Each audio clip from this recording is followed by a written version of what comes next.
Good morning. I'm John Fortier, Director of the Democracy Project at the Bipartisan Policy Center. Thank you all for joining us today.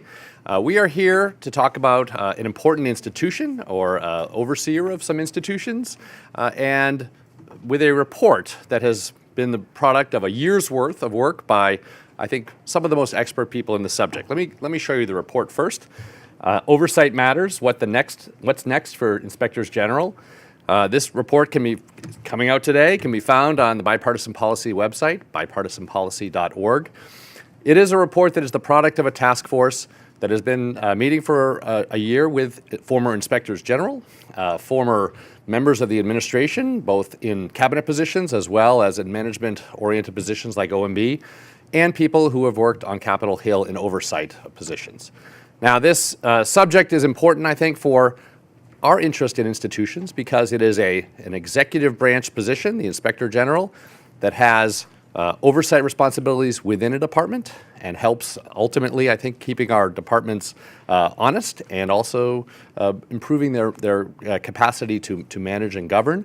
But it is also an institution that has responsibility to Congress and for the second, for the branch of government, the legislative branch, to oversee, to properly account for what its laws and its spending are taking place. The Inspector General is an important institution that contributes to that.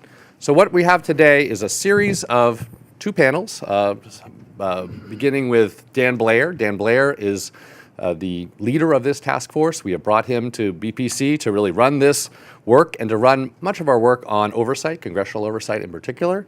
Dan has a background on Capitol Hill, also in the executive branch and at the National Academy of Public Administration. Dan is going to run through this report, what are the highlights, and then we're going to hear from some of the task force members, the inspectors general, the members of Congress, the department heads, as well as those who've been engaged in congressional oversight. So with that, I'm going to turn to Dan Blair, who will lead us off in the first session.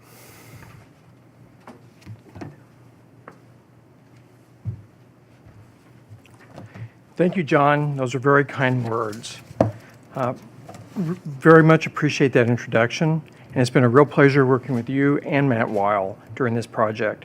You both have brought tremendous leadership to the effort. I'm very excited about today's events. It was about a year ago at this time that I first sat down with John to discuss this project. We discussed the need for better oversight and the role that the inspectors general play. Our task was how to enhance oversight with a deep dive into how the inspectors general operate in this oversight framework. We formed a bipartisan task force of stellar former public administration officials with experience ranging from cabinet secretary to member of Congress to presidential appointees, former senior Hill staff, and 3 well-respected former IGs. And we recognize our work comes at a pivotal moment in IG history, since it is the 40th anniversary of the IG Act. I want to take this opportunity to congratulate our task force members, beginning with Ed DeSev. Ed can't be with us today. Arnold Fields, Dan Glickman, Jim Hughes, John McHugh, Robert Shea, Betty Lou Taylor, Dave Williams, and Denise Wilson for an outstanding job as members of this special task force on government oversight and the IGs. We had a phenomenal brain trust that put together this report, and please join me in honoring them today. And I'm going to ask you all to stand.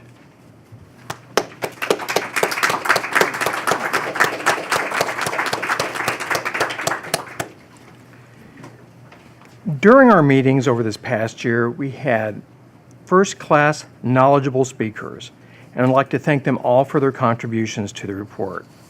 We started off with the Department of Justice IG and the chair of the Council of IGs for Integrity and Efficiency, Michael Horowitz. State Department IG, Steve Lennick, DOD IG, Glenn Fine, HHS IG, Dan Levinson, and OMB's Dustin Brown. When we discussed the role of IGs, they were very direct in framing our report. IGs are an integral part of agency management, and their oversight role in reporting to Congress and the agency head give them a unique vantage point in helping shape good government and good agency management.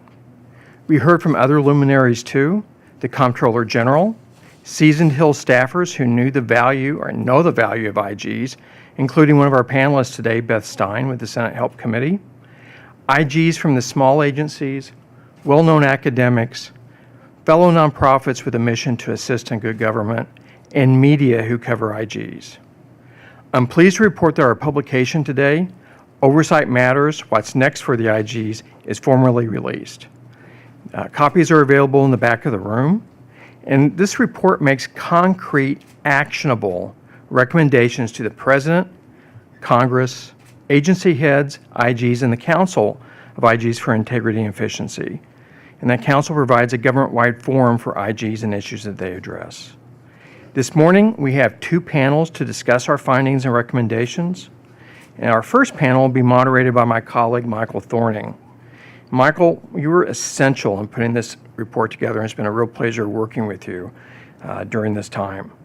Michael will be discussing with a select group of task force members, Dan Glickman, John McHugh, Arnie Fields, and Dave Williams, where the IGs fit into the oversight framework and offer recommendations for improvement. Our second panel will be moderated by task force member Robert Shea, and he will lead a discussion with task force members Jim Hughes and Denise Wilson, and Chief Oversight Counsel for the minority staff on the Senate Help Committee, Beth Stein, who is also one of our speakers earlier in the year, and Deputy State IG and former senior Hill staffer and an expert on the IGs, Amelia DeSanto. And they're going to be discussing how to use the lessons learned from the past IG experiences to prepare IGs for success in the years ahead. Each panel will have time for audience Q&A and will be available after the program for additional questions. At this time, I would also like to recognize my colleague Natalia Johnson, who will be doing the wrap-up at the end of today's program. Michael and Natalia were tremendous partners in producing this report, and it's been my pleasure to be able to work with both of you. I also thank my BPC colleagues, Beverly Hudnut, Brennan McAfee.